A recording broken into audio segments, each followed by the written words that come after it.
Hey guys, Pete Pie Jr. here from Defiant Munitions, and I wanted to talk to you today about quality control and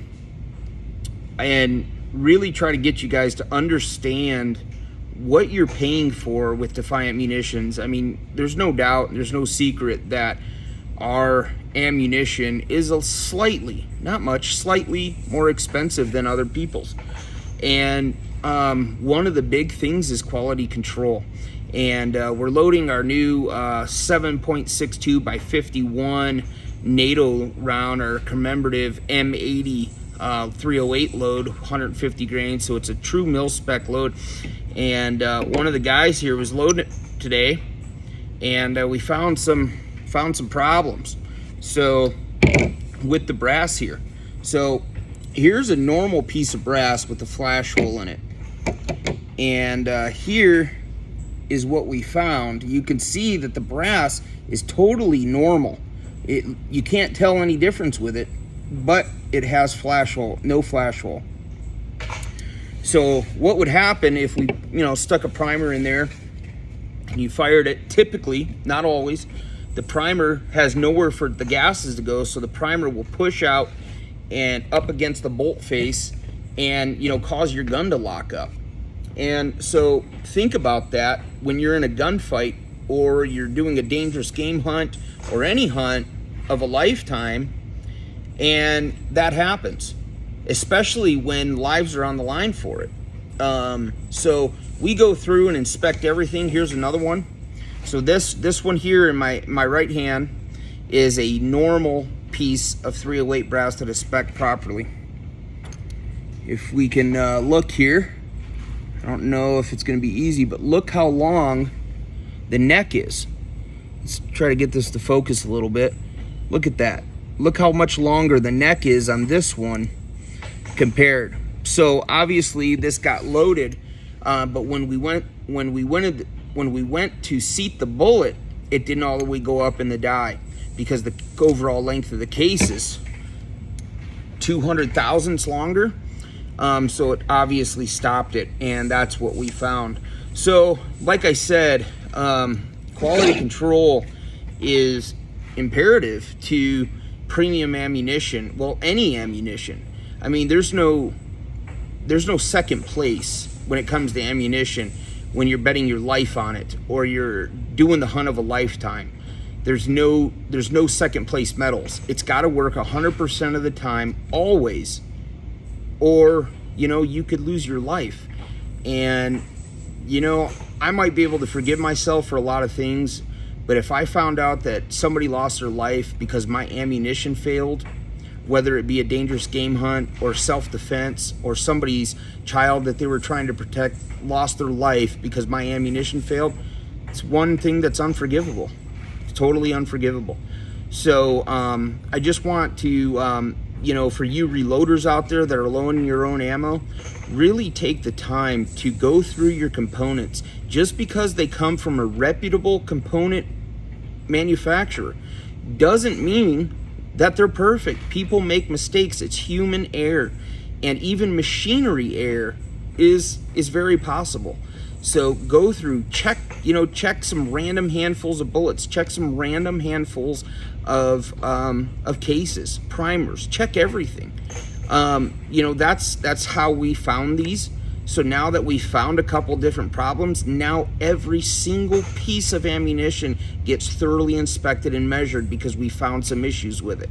So typically when we're doing quality control like this before the loading process, we do handful spot checks, pretty much on the top, the middle, and the bottom, and see if we have any, measurement irregularities or weight irregularities, dimension.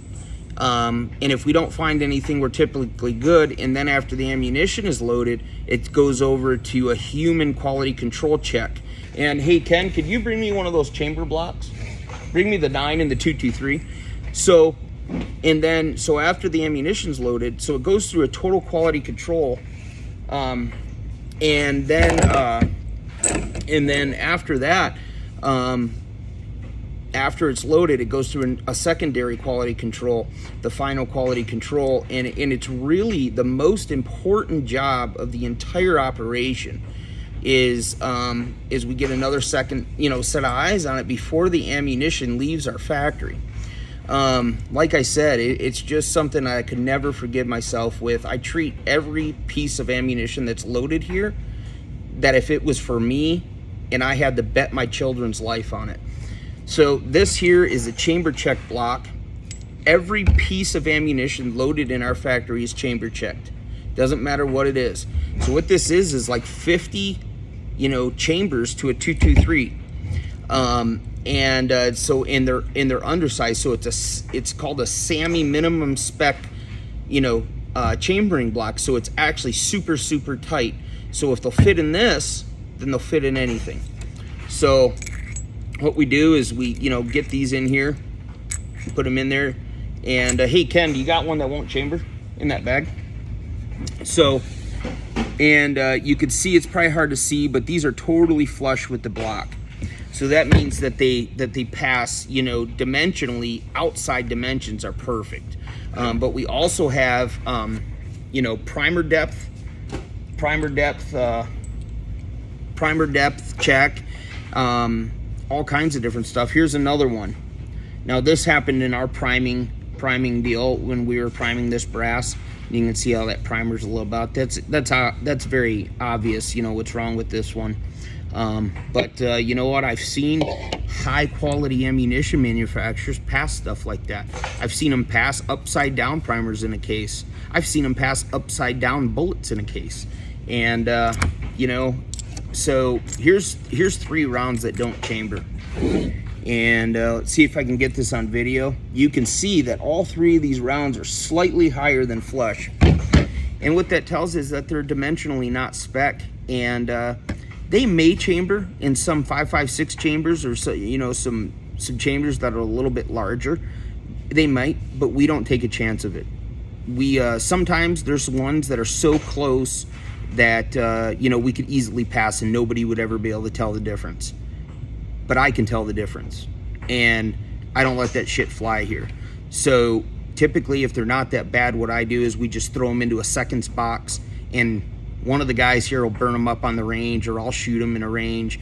I got a bunch of seconds that I've been saving up, and this weekend we're going to shoot a Haley strategic class, so I'll burn that stuff up there and stuff. But so anyways, I just wanted to do a quick video on showing you guys a little bit of our quality control, because it's so important. It is the most important part of the company, and without good quality control, we're nothing. And I know a lot of you guys that are already customers, have learned, we have taught you to appreciate good quality ammunition, especially when you're looking at other manufacturers and you're finding upside down primers, upside down bullets, and ones with no primers. I've even seen literally ammunition packaged at a gun store and one didn't have a primer in it. So I mean, it's just, it really, lives are depending on it, and when there's lives on the line, it's just, we don't have any room for second place. There's no second place trophies in this industry, and that's just the way it needs to be. Anyways, guys, it's July 8th, I believe, today, and I hope you guys had a good 4th of July and you were able to celebrate the American way, and really spend some time with your families and your kids, and have a good 4th of July, Independence Day. So anyways, guys, if you ever have any questions, please go to defiantmunitions.com. Find us on Facebook and Instagram. We have a couple different Facebook pages. We have the main business page, and then we have the Clubhouse page, excuse me, where we put a lot of information out. And then we also have a Defiant Munitions Elite group page, which is an invite only. It's a secret group. And if you're interested in finding out what it takes to be in the Elite group, you can always shoot me an email at petejr@defiantmunitions.com, and or send us a message through our website. Instagram is at defiantmunitions.com. I hope you guys have a good rest of the week, and we'll talk soon.